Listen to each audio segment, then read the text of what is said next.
En entendant la voix de sa femme appeler à l'aide depuis le seau, Wenwu concentre toute la puissance des 10 anneaux pour tenter de la sauver. Mais son fils, Shang-Chi, arrive pour l'en empêcher. Et la raison qui a opposé père et fils vient d'une mystérieuse légende. Il y a 1000 ans, Wenwu a obtenu les 10 anneaux. Depuis, il est devenu immortel et doté d'une puissance inégalée. Il a alors commencé à vouloir conquérir le monde.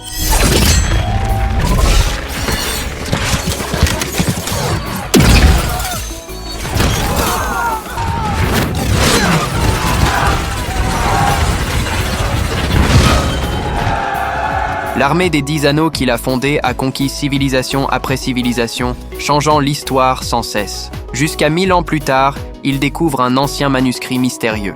Il apprend alors l'existence d'un village caché appelé Ta Lo, un lieu qui possède des techniques extraordinaires et même des créatures légendaires. Il emmène alors ses hommes à sa recherche. Mais peu après être entré dans la forêt de bambou, un accident se produit.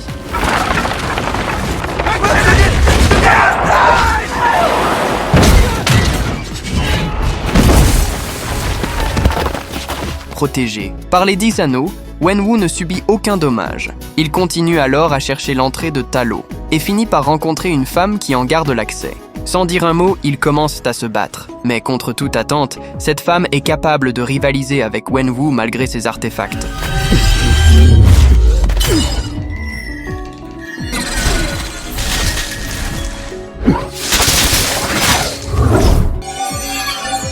Ying Li utilise la puissance des 10 anneaux contre Wenwu lui-même et finit par le vaincre. C'est la première fois en 1000 ans qu'il est battu.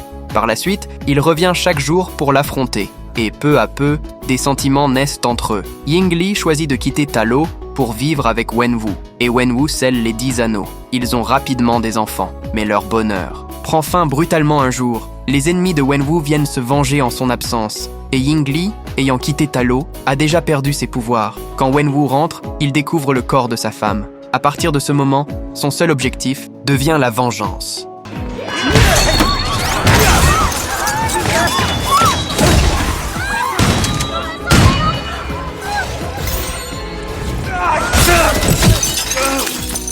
Il montre par ses actes à son fils qu'il faut faire payer les ennemis.